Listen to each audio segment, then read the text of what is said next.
Welcome back. आज बात हो रही है मेंटल हेल्थ की। युवाओं की मेंटल हेल्थ क्यों खराब हो रही है। एक ताजा सर्वे एम्पावर की तरफ से, और वो बताता है कि बहुत सारे युवा इस वक्त एंजाइटी, स्ट्रेस और इंसोमेनिया, नींद की कमी कह लीजिए, और साथ में जो डिसऑर्डर्स होते हैं इसके रिलेटेड, उनसे इन तीनों के कॉम्बिनेशन से जूझ रहे हैं और उनके परफॉर्मेंस पर असर आ रहा है और 10 तरह की प्रॉब्लम्स उनको हो रही है। ब्रेक से पहले ये हमने सारी चीज़ें डिस्कस की, इसके कोरिलेशन के बारे में बातचीत की, लेकिन अब उपाय क्या है उस पर थोड़ा फोकस करेंगे, क्योंकि ये सारी चीज़ें इस वक्त सोसाइटी के अंदर मौजूद है।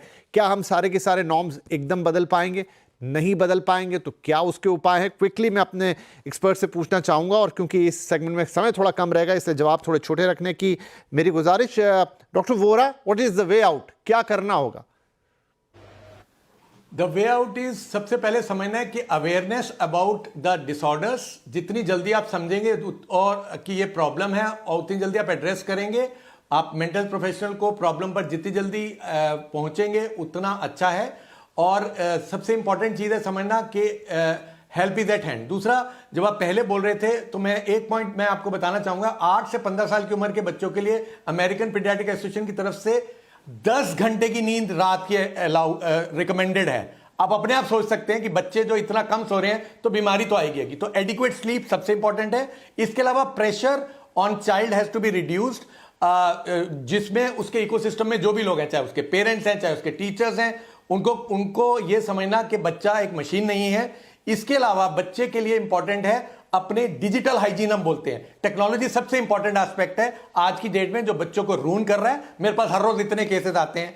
तो ये चीजों में डिजिटल हाइजीन और योगा, प्राणायाम, मेडिटेशन, एक्सरसाइज और अपने आप को रेगुलरली बैलेंस्ड डाइट, ये सब चीजों को अगर हम जोड़ते हैं तो हमारे चांसेस कम हो जाते हैं।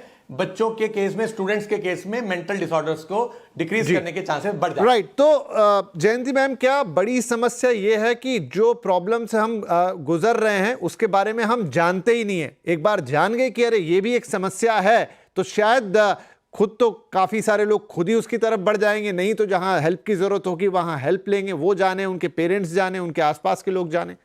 You are absolutely right. I think कोई पेरेंट्स जानबूझ के बच्चे को इस तरह नहीं धकेलेगा, बशर्ते उनकी ये अवेयरनेस हो। जैसे आप बोल रहे हैं कि 8 से 10 घंटे की नींद, मैं तो समझती हूँ 6 घंटे की नींद उनको मिल जाए तो काफी है। मेरी एक ही गुजारिश है मेरे सुनने वालों से, बच्चों से बचपन मत छीनो, उनको जुड़ने दो नेचर के साथ। उनका हक जो है उसे जीने दो बखूबी।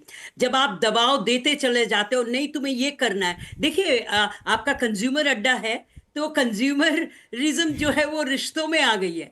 अब ये हटा दीजिए कि तुम ये कर दोगे तब तुम्हें ये मिलेगा, तो you know the child feels very very lonely. अब स्मॉल फैमिलीज है, बच्चा अकेला आ जाता है, उसकी दोस्ती किसके साथ होगी? किसी के साथ नहीं है, पेरेंट्स के साथ नहीं है, सिबलिंग्स के साथ नहीं है, उसकी दोस्ती सिर्फ और सिर्फ वो छोटी सी मोबाइल से है। उसमें भी हमने लॉक लगा दिया कि इससे ज्यादा तुम नहीं बैठते। ठीक है, but I think you know what you really need is a kind of lighter environment at home and lightly handle the child. Let the child breathe. Let the child understand he is loved. ऐसा ना हो आप उसे ढकेलते चले जाए, school से धक्का खा के वो वापस आएगा। सुबह देखिए 6:45 बच्ची उठती है, उसे 6:45 तक बस स्टैंड पे होना होता है। 1 घंटे उसे लग जाते हैं, ब्रेकफास्ट करके नहीं जाते हैं। Mostly 70% of the children are not having full breakfast. Nutrition का तो आप बात ही छोड़ दीजिए। बड़ी मुश्किल से अगर पेरेंट्स अवेयर है तो most of the children are having problem with eating. Now अगर आपने बच्चे को जीने दिया, उसकी बचपन उसे लौटा दी, और ये मैंडेटरी, मैंने आपके प्रोग्राम में पहले भी कहा है, please make it mandatory. You will not give so much of work to the children so that they carry that bag load at home also. वहां पे स्कूल में भी करके और यहां भी करे। थोड़ा सा लाइटर मोड में नेचर से जुड़ने दीजिए, नींद पूरी होने दीजिए। I am sure it will be taken care of. ठीक, बढ़िया। क्विकली कार्तिकेय, इस रिपोर्ट में भी कुछ सजेशंस हैं उपाय के तौर पे, उसके बारे में बताएं प्लीज। करेक्ट। तो सबसे पहले जैसे सर और मैडम ने भी मेंशन करा है, हमें पॉलिसी मेकिंग में हमें चेंज चाहिए। हमें चाहिए मेंटल हेल्थ करिकुलम, चाहे वो स्कूल में हो, चाहे वो ग्रेजुएशन पोस्ट ग्रेजुएशन में, उसमें मैंडेटरी हो, अनिवार्य हो बच्चों को बेसिक मानसिक स्वास्थ्य के बारे में जानकारी देना। अब ये पॉलिसी लेवल पे भी करना बड़ा ही इंपॉर्टेंट है, और इंस्टीट्यूशनल्स को भी ये पहल लेनी पड़ेगी कि कैसे हम ये जागरूकता बेसिक मानसिक स्वास्थ्य के बारे में कैसे कर सकते हैं। और सेकंड पॉइंट जो मैं बोलना चाहता हूं कि हम केवल एज पेरेंट्स, एज गार्जियन बच्चों के, हम हमेशा पॉलिसीज और इंस्टीट्यूशन पे नहीं रिलाय कर सकते। हमें खुद का भी देखभाल करना काफी जरूरी होता है। तो क्वेश्चन ये आता है हम कैसे खुद का देखभाल कर सकते हैं। तो सबसे पहले हमें खुद को महत्व देना, वो बहुत ज्यादा जरूरी है। आजकल बच्चे या फिर कोई अडल्ट फॉर दैट मैटर, हमने खुद को महत्व देना खत्म कर दिया है। हम खुद से पहले आजकल अपने परिवार, अपने दोस्त, अपने रिलेशंस, अपने समाज को काफी ज्यादा रखने लग गए हैं।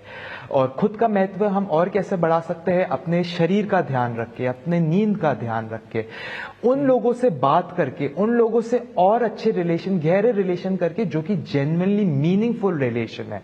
आजकल रिलेशन बहुत ही ऊपर सतरी पे बात होती है, मगर पहले के टाइम पे जैसे गहरे रिलेशंस करना, चाहे वो रिलेटिव से हो सकते हैं, पेरेंट्स से हो सकते हैं। सबसे एक और बड़ी प्रॉब्लम है, बच्चे और पेरेंट्स का रिलेशन आजकल बहुत ही ज्यादा प्रॉब्लमैटिक है।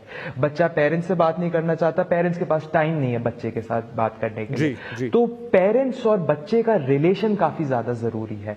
और बच्चे को इमोशनल अनबर्डन करना, कि कैसे, जैसे मैडम ने कहा है, काफी इंपॉर्टेंट होता है। ये जो पाइल अप हो जाता है, ये सारे हमने ब्रेक से पहले जो सारी चीजें को डिस्कस करा है, ये बच्चा ना बहुत पाइल अप, बहुत प्रेशराइज फील होता है। जी कार्तिकेय, तो क्योंकि अब मेरा समय समाप्त हो रहा है, लेकिन just to conclude all your points, जो आपने कहा, जयंती मैडम ने कहा या फिर वोरा सर ने कहा, वो सारी बातें लगभग एक लाइन में रख दी जाए तो पहले तो हमें समस्या को पहचानना है, और समस्या की पहचान में ही उसका निदान है। अगर आप उसको समझ गए तो कोई रॉकेट साइंस नहीं है कि भाई आप कैसे डील करेंगे उसके साथ। आपको सिंपलिसिटी की तरफ जाना है, सामान्य चीजों को करना है, असामान्य चीजों को हटाना है, बर्डन को हटाना है, लोड को हटाना है, लाइफ को थोड़ी मीनिंगफुल और एंजॉयफुल बनाना। बहुत बहुत धन्यवाद। ये बहुत इंपॉर्टेंट टॉपिक था और आप लोगों ने बहुत महत्वपूर्ण बातें इस पर कही, एंड होप उसका कुछ भी असर हुआ तो हम अपने आप को सक्सेसफुल मानेंगे। Thank you very much all of you. नमस्कार।